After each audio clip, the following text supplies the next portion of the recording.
দর্শক আমন্ত্রণ জানাচ্ছি যমুনার বিশেষ আয়োজন ডক্টর সন কলে। আপনাদের স্বাস্থ্য বিষয়ক নানান প্রশ্ন আর সেই সব কিছুর তাৎক্ষণিক সমাধান নিয়ে আমাদের এই বিশেষ আয়োজন। আপনাদের সাথে পুরো আয়োজন জুড়ে সাথে থাকছি আমি ডাক্তার সিদ্রা ইকবাল।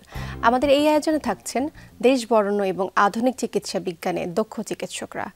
আজ আমাদের আলোচনার বিষয় অগ্নিদগ্ধ রোগীর চিকিৎসা ও পুনর্বাসন।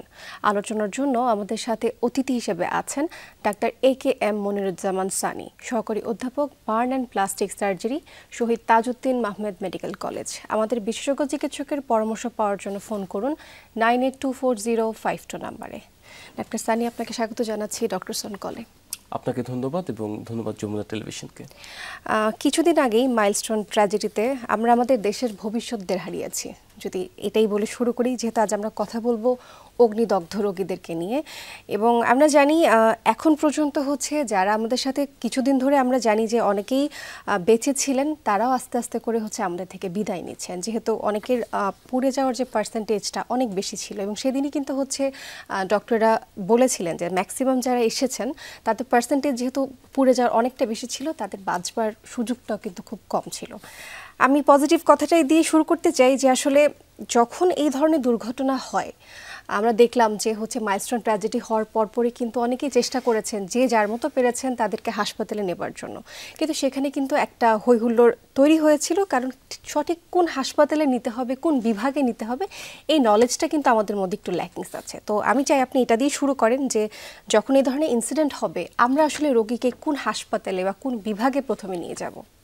আচ্ছা, আমি প্রথমেই শোক প্রকাশ করছি এবং এটা আমাদের জাতীয় জীবনের জন্য ভয়ঙ্কর একটা ঘটনা, মাইলস্টোন ট্র্যাজেডি।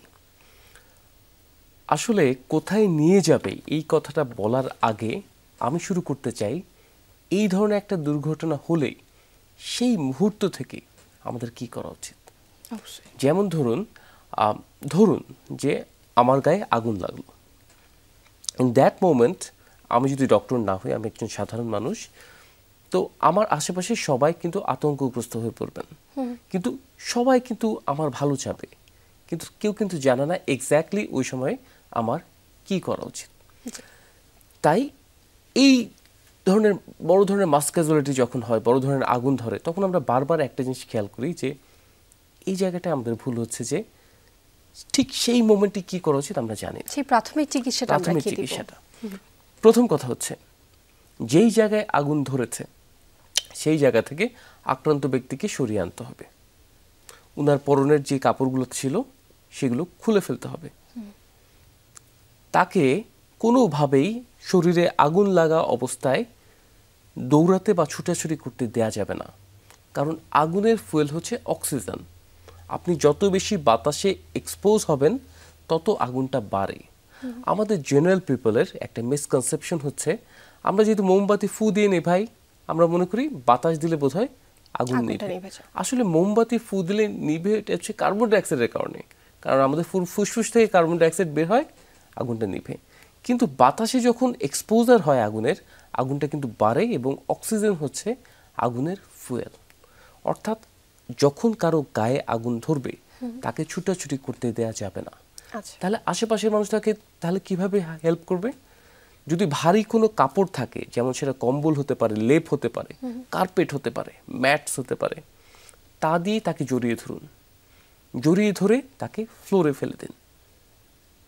আর সেই ব্যক্তি যদি যথেষ্ট বুদ্ধিমান হয়ে থাকেন, নিয়মটা হচ্ছে স্টপ, ড্রপ, রোল।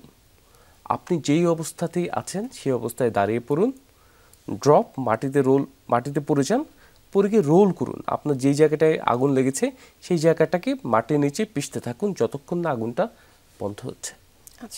এরপর আপনার পরিধানের কাপড়গুলো সরাবেন, ওই জায়গা থেকে সরে আসবেন। কারণ ম্যাক্সিমাম ক্ষেত্রে যদি দেখা যায় যে গৃহস্থলী বার্নগুলো বা ইন্ডাস্ট্রিয়াল বার্নগুলো বদ্ধ পরিবেশে হয়। বদ্ধ পরিবেশে হলে সমস্যাটা কোথায়? আমাদের ইনহেলেশন ইনজুরিটা বেশি হয়, অর্থাৎ শ্বাসনালী পুড়ে যাওয়ার ভয়টা বেশি থাকে। যত তাড়াতাড়ি সম্ভব ওপেন এয়ারে আসুন এবং স্টপ, ড্রপ, রোল, আগুনটা নেভান। পরনীয় কাপড়গুলো খুলে ফেলুন।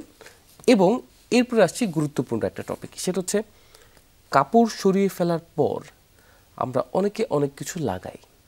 কেউ টুথপেস্ট লাগাই, কেউ ডিম লাগাই, কেউ বিভিন্ন কিছু লাগাই, কিন্তু গুরুত্বপূর্ণ কথা হচ্ছে কিছু লাগানোর দরকার নেই, কারণ ইনিশিয়ালি একটা যখন বার্ন হয়, কোথাও যখন আগুন ধরে, অ্যাট দ্যাট মোমেন্ট সেটা কিন্তু কন্টামিনেটেড না, সেটা কিন্তু কোনো ইনফেক্টেড না, এটা ধীরে ধীরে ইনফেকশন হয় পরবর্তীতে, কিন্তু ওই মোমেন্টে সেটা কিন্তু একটা প্রায় জীবাণুমুক্ত এলাকা। তো সেই অবস্থায় কিছু না লাগিয়ে যেটা করতে হয়, রানিং টেপ ওয়াটার অর্থাৎ স্বাভাবিক তাপমাত্রার পানি, বরফও না গরমও না, স্বাভাবিক তাপমাত্রার পানি রানিং ওয়েতে ফ্লো করতে হবে। এটা নিয়ম হচ্ছে at least half an hour, 30 minute ধরে আমি শুধু সেই আক্রান্ত জায়গাটাকে ধুতে থাকবো। অনেকে বলেন যে স্বাভাবিক তাপমাত্রার পানিতে তো, টেপের পানিতে তো জীবাণু থাকতে পারে। হ্যাঁ পারে, কিন্তু আমি যখন অনেকক্ষণ ফ্লোয়িং ওয়াটার দিব, এটার কারণে কন্টামিনেশন হবে না। আর কেউ যদি ড্রিঙ্কিং ওয়াটার দিতে পারে, যে আশেপাশে 5 লিটারের বোতল কিনে দিতে পারছে, এটা ভালো, কিন্তু এটা সবসময় সম্ভব না। তো রানিং টেপ ওয়াটার দিয়ে যখন হাফ অ্যান আওয়ার আপনারা সেই অগ্নিদগ্ধ স্থানটাকে ধুয়ে ফেলবেন, তখন ফার্দার ড্যামেজ অর্থাৎ ইনিশিয়ালি যেই ক্ষতটা হয়েছিল, যেই ক্ষতিটা হয়েছিল, যে বার্নটা হয়েছিল, সেটাকে সীমাবদ্ধ করা যায়, সেটা আর বাড়ে না, আর গভীর হয় না। আচ্ছা। আর এই সময়টায় এই যে আপনি 30 মিনিট ধরে পানি ঢালছেন, বসে থাকা যাবে না। উনাকে হেল্প করার জন্য যে মানুষরা আছেন, কেউ অ্যাম্বুলেন্স খুঁজতে চলে যাবেন, আর কেউ চলে যাবেন তাকে একটা স্বাভাবিক ড্রেসিং, যেমন ধরেন খুবই সাধারণ, সেটা হতে পারে স্টেলাইড গজ নর্মাল স্যালাইনে সোক করে ঢেকে তাকে গাড়িতে করে নিকটস্থ বার্ন ইউনিট অথবা নিকটস্থ টার্সিয়ারি হসপিটাল অথবা নিকটস্থ প্লাস্টিক সার্জনের সাথে কনসাল্ট করতে হবে। আচ্ছা ডাক্তার সানি, আমরা এই মুহূর্তে শুনলাম যে আসলে প্রাথমিক চিকিৎসা আমরা কি দিতে পারি, সেই সময়টা খুব সুন্দর এবং বিস্তারিতভাবে বললেন। আমরা চিকিৎসা নিয়ে আরও কথা বলবো, সময় হচ্ছে একটি বিরতির, তারপর ফিরছি আপনার কাছে। দর্শক, ডক্টরস অন কল অনুষ্ঠানে নিচ্ছি ছোট্ট একটি বিরতি, যমুনা টেলিভিশনের সাথেই থাকুন। দর্শক, আবার স্বাগত জানাচ্ছি ডক্টরস অন কলে। আজ আমরা কথা বলছি অগ্নিদগ্ধ রোগীর চিকিৎসা এবং পুনর্বাসন নিয়ে। কথা বলবার জন্য সাথে আছেন ডাক্তার AK মনিরুজ্জামান সানি। আমরা কথা বলছিলাম ভাইয়া যে আমরা আসলে রোগীদেরকে প্রাথমিক চিকিৎসা যেটা দিব সেটা দেবার বিষয়ে আপনি আলোচনা করলেন। এবার একটু জানতে চাচ্ছি, তার পরবর্তীতে যখন অ্যাম্বুলেন্স আসলো বা আমরা ট্রান্সপোর্ট পেলাম, রোগীকে আসলে আমরা কোন হাসপাতালে নিয়ে যাব? কারণ আমরা দেখেছি যে যে কোনো হাসপাতালে নিয়ে গেলে সেটা যদি সেটার জন্য হচ্ছে কাজ করবার মতো হাসপাতাল না থাকে, সেখান থেকে সেটা রেফার করে দেওয়া হয় এবং এতে কিন্তু অনেক বেশি সময় নষ্ট হয়ে যায়। তাহলে একটু জানতে চাই, কোথায় নিয়ে গেলে আসলে আমরা পারফেক্ট একটা ট্রিটমেন্ট পাবো তখন? যদি এই ধরনের ইনসিডেন্ট হয় যে মেজর বার্ন, একটা মাস ক্যাজুয়ালিটি, সেক্ষেত্রে বাংলাদেশে যাওয়ার জন্য বিশ্বমানের 2টা জায়গা আছে। আচ্ছা। একটা হচ্ছে জাতীয় বার্ন ও প্লাস্টিক সার্জারি ইনস্টিটিউট, আর একটা হচ্ছে ঢাকা মেডিকেল। এই 2টা সেন্টারে কিন্তু পৃথিবীর একেবারে উন্নতর সেন্টারগুলোতে যেই সেবাটা ইনিশিয়ালি প্রোভাইড করে, এখানেও কিন্তু ঠিক সেগুলোই প্রোভাইড করা হয়। আচ্ছা। অর্থাৎ এই 2টা সেন্টারের কোনো বিকল্প নেই মেজর বার্নের ক্ষেত্রে। আর মাইনর বার্নের ক্ষেত্রে যে আচ্ছা অল্প একটু জায়গা পড়ে গেছে, অল্প একটু চলে গেছে, সেই ক্ষেত্রে যে কোনো প্লাস্টিক সার্জারিকে কনসাল্ট করাটাই বুদ্ধিমানের কাজ হবে। আচ্ছা, তাহলে একটু জানতে চাচ্ছি, তাহলে এই দুটো হচ্ছে আমরা বার্ন ইউনিট এবং হচ্ছে ঢাকা মেডিকেলকে প্রথমে প্রেফার করব।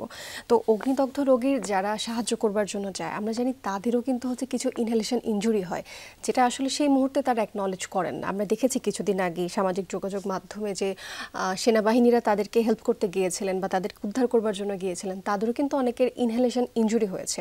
তো সেখানে স্বাভাবিকভাবে অনেক শিক্ষার্থীরা ছিলেন, তাদেরও কিন্তু এই বিষয়টা হতে পারে। সেক্ষেত্রে কিভাবে সতর্কতাটা মেনটেন করবেন বা তাদের কি করা উচিত পরবর্তীতে?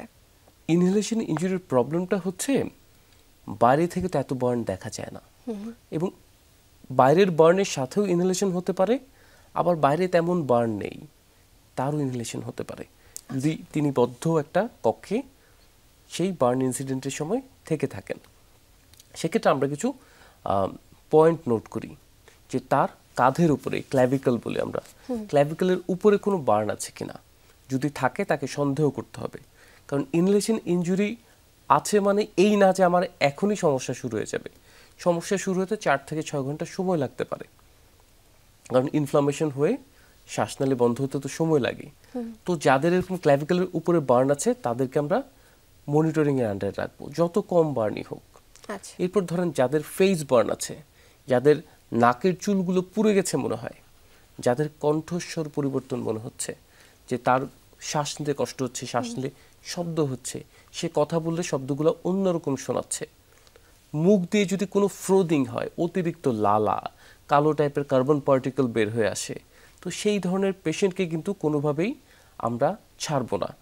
সেই ধরনের পেশেন্টকে মনিটরিংয়ে রাখতে হবে এবং প্রয়োজনে তাকে দেখা যাবে বার্ন কম কিন্তু তাকে ইনটিউবেট করতে হবে, তাকে টিউব দিয়ে শ্বাস প্রশ্বাসটা চালু রাখতে হবে। কারণ কোনো কারণে যদি শ্বাসনালী পুড়ে যায়, শ্বাসনালী ব্লকেজ হয়ে যায়, সেই পেশেন্টকে বাঁচানো কিন্তু অনেক কঠিন এবং ম্যাক্সিমাম ক্ষেত্রেই কিন্তু আমরা ইনহেলেশন ইনজুরি যদি ঠিক টাইমে ইন্টারভেনশনে না যাওয়া যায়, আমরা অনেক সময় পেশেন্টদেরকে লুজ করি। আচ্ছা, অর্থাৎ এই সমস্যাটা কিন্তু বাইরে থেকে দেখা যায় না, তাই না, যারা বাইরে থেকে দেখা যাবে যদি এক্সটার্নাল বার্ন সহ আসে। আবার অনেক ক্ষেত্রে বাইরে তেমন বার্ন নেই, অল্প একটু বার্ন, তার কিন্তু ইনহেলেশন ইনজুরি থাকতে পারে। অর্থাৎ যারা সেই মুহূর্তে সেখানে ছিলেন তাদেরকে আমরা সতর্ক করতে চাই অবশ্যই যে আপনারা যদি উদ্ধার কাজ করবার জন্য সেখানে থেকে থাকেন তাহলে আপনারা অবশ্যই একজন চিকিৎসকের শরণাপন্ন হবেন। এবার ডাক্তার সানি, আমি জিজ্ঞেস করতে চাচ্ছিলাম যে অগ্নিদগ্ধ রোগের চিকিৎসায় প্রথম যে প্রাথমিক 24 ঘন্টা সেটা খুবই গুরুত্বপূর্ণ। কেন আসলে এই 24 ঘন্টা গুরুত্বপূর্ণ, এই বিষয়ে একটু জানতে চাচ্ছি। আসলে অগ্নিদগ্ধ রোগীর ডেথ অথবা মরবিডিটি আমরা ট্রাইমোডাল বলি। একটা হচ্ছে প্রাইমারি, সেটা হচ্ছে প্রথম 24 ঘন্টা। যেমন কারো যদি ইনহেলেশন ইনজুরি থাকে অথবা কারো যদি খুব মেজর কোনো বার্ন থাকে, কারো যদি বার্নের সাথে কোনো মেজর ট্রমা থাকে, সেই ক্ষেত্রে প্রথম 24 ঘন্টায় দেখা যায় একটা আমরা পেশেন্টকে হারানোর একটা ভয় থাকে। দ্বিতীয়ত হচ্ছে প্রথম 24 ঘন্টা আরও গুরুত্বপূর্ণ আরেকটা কারণে, সেটা হচ্ছে আমাদের ত্বক হচ্ছে একটা প্রোটেক্টিভ ব্যারিয়ার। আমাদের শরীরের তরল, ইলেকট্রোলাইটস এবং সব কিছু কিন্তু সে প্রিভেন্ট করে, টেম্পারেচারটা মেনটেন করে। যখন ত্বক জ্বলে যায়, বডি কিন্তু তার ফ্লুইড হারাতে থাকে। তখন এই ফ্লুইডটা রিকভার করার জন্য প্রথম 24 ঘন্টা হচ্ছে গোল্ডেন আওয়ার। ওই 24 ঘন্টায় যদি আপনি এটাকে রিসাসিটেট না করতে পারেন, দেখা যাবে পেশেন্ট তো কথা বলে, পেশেন্ট তো বুঝে, কিন্তু পেশেন্টটা ডিটোরিয়েট করে যাবে, কিন্তু আস্তে আস্তে সেই ফ্লুইডটা কিন্তু লস হতে থাকে। আস্তে আস্তে না, 24 ঘন্টায় আপনি রিসাসিটেট না করতে পারলে তার কিন্তু অর্গান ফেলিয়ারের দিকে চলে যেতে পারে, তো ম্যাসিভ একটা লস হয়ে যেতে পারে।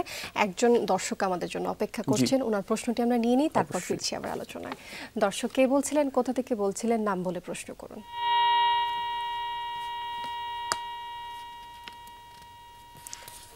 দর্শক, হয়তো আপনার সংযোগটি বিচ্ছিন্ন হয়ে গিয়েছে, আবারও চেষ্টা করুন, আমাদের শুনতে থাকুন। জি ডাক্তার স্যার, আমরা কথা বলছিলাম যদি ফ্লুইড লস হয়ে যায় সেক্ষেত্রে কিন্তু একটা ম্যাসিভ লস আপনি বলেন হতে পারে। এবার একটু জানতে চাচ্ছি, আপনার এই সকল বিষয়ে আমরা আরও আলোচনা করব, সময় হচ্ছে আরেকটি বিরতি, তারপর ফিরছি আবার। দর্শক, ডক্টরস অন কল অনুষ্ঠানের নিচে ছোট্ট একটি বিরতি, আমাদের সাথেই থাকুন। দর্শক, আবারও স্বাগত জানাচ্ছি ডক্টরস অন কলে। আমরা কথা বলছি অগ্নিদগ্ধ রোগীর চিকিৎসা এবং পুনর্বাসন নিয়ে, এবং এই বিষয়ে কথা বলবার জন্য অতিথি হিসেবে সাথে আছেন ডাক্তার AKM মনিরুজ্জামান সানি। জি, আমরা কথা বলছিলাম অগ্নিদগ্ধ রোগীর চিকিৎসা এবং পুনর্বাসন নিয়ে।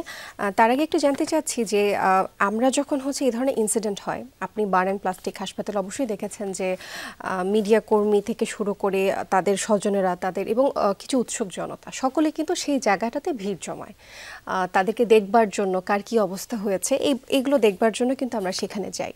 তো এটা আসলে একজন অগ্নিদগ্ধ রোগীর জন্য কতটুকু কি বলবো আসলে, যে তাদের যে ইনফেকশনের যে ঝুঁকিটা সেটা আসলে কতটুকু বাড়িয়ে দিতে পারে, এই প্রশ্নটা একটু করতে চাই। আমরা বাঙালিরা প্রচণ্ড আবেগপ্রবণ জাতি। এটা যেমন ভালো দিক আছে, খারাপ দিকও আছে। যেমন এটাই যদি কোনো উন্নত বিশ্ব হতো, আমরা কিন্তু রেস্ট্রিক্ট করে ফেলতাম যে এই এলাকায় কিন্তু আপনারা কেউ আসতে পারবেন না, যেটা আমরা বাংলাদেশে পারি না। কারণ মানুষের ইমোশনটা এত বেশি যে সে নিজেকে স্থির রাখতে পারছে না, হাজার হাজার মানুষ চলে আসে। প্রবলেমটা হচ্ছে যখন বার্ন হয়, তার শরীরের প্রোটেক্টিভ ব্যারিয়ার ত্বক থাকে না, খুব সহজেই বাইরে থেকে জীবাণুকে ইনফেকশন হয়, এবং যত বেশি ভিজিটর আসবে, আমরা যে সাধারণ মানুষ আমাদের ত্বকে কিন্তু জীবাণু আছে, কিন্তু এটা ভিতরে ইনফেকশন করতে পারে না, কারণ ত্বক এটা থেকে প্রোটেকশন দেয়। কিন্তু একজন অগ্নিদগ্ধ মানুষ ইনিশিয়ালি কিন্তু ইনফেক্টেড থাকে না, ইনফেক্টেড হতে তার 5 থেকে 7 দিন সময় লাগে। ওই সময়টা তার এক্সপোজার যত বেশি হবে, তার ইনফেকশনের চান্স অনেক বেশি হবে, এবং এই ইনফেকশন পরবর্তীতে তাকে সেপ্টিসেমিয়া, তার অর্থাৎ জেনারেলাইজড পুরো রক্তের মধ্যে ইনফেকশন ছড়িয়ে যাবে, এরকম একটা কন্ডিশনে নিয়ে যায়। তাই দেখা যায় আমরা বলতে থাকি যে না, যে আমরা একটু রেস্ট্রিক্ট করতে চাই, কিন্তু মানুষের আবেগের কাছে এই জায়গায় আমাদেরকে বহুবার হার মেনে যেতে হয়েছে।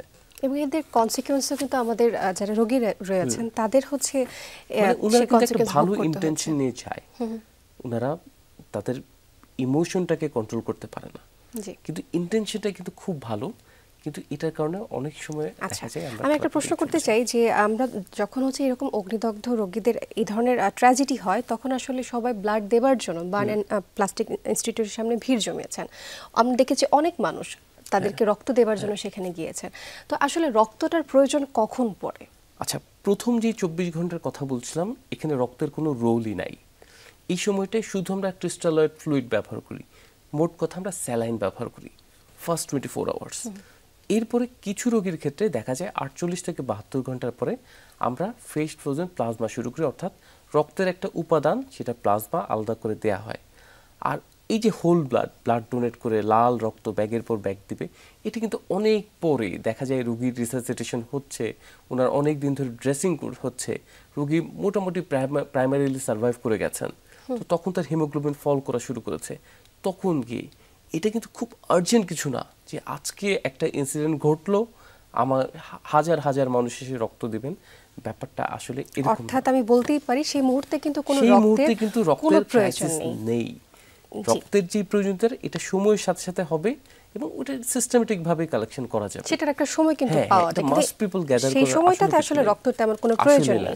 আচ্ছা, এবার এই ধরনের ট্র্যাজেডির পরে আমরা দেখেছি আমাদের শিক্ষক এবং শিক্ষার্থী যারা এখানে ছিলেন তারা কিন্তু একটা মানসিক ট্রমার মধ্যে দিয়ে গিয়েছেন। তো আমরা একেবারে অনুষ্ঠান শেষ পর্যায়ে চলে আসছি, যারা আমাদের সাথে বেঁচে আছেন বা যাদের পরিবার এই ধরনের ট্র্যাজেডির মধ্যে দিয়ে গিয়েছেন, সংক্ষেপে একটু জানতে চাই তারা কিভাবে এই মানসিক ট্রমা থেকে বেরিয়ে আসবেন।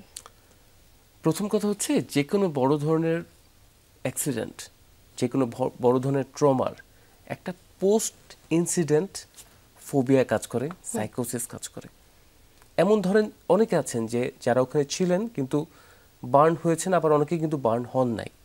যারা বার্ন হন নাই তারাও কিন্তু এটা পোস্ট ট্রমাটিক একটা পিরিয়ড দিয়ে যাবেন। এই সময়টায় আমাদের আশেপাশের মানুষের দায়িত্ব অনেক বেশি, তাদের সাথে যথেষ্ট সহানুভূতিশীল হওয়া এবং অনেক ক্ষেত্রে এই ব্যাপারটাকে ইগনোর না করা যে তাদের সাইকোথেরাপির প্রয়োজন হতে পারে।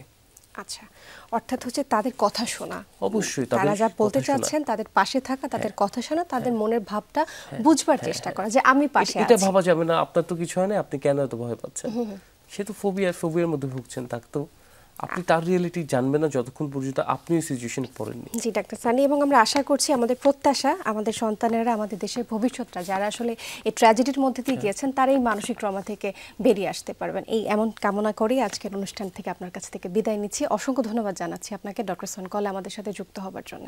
আপনাদেরকে ধন্যবাদ। দর্শক, এই ছিল ডক্টর সনকলের আজকের আয়োজন। যমুনা টেলিভিশনের সাথে থাকার জন্য অসংখ্য ধন্যবাদ আপনাদের।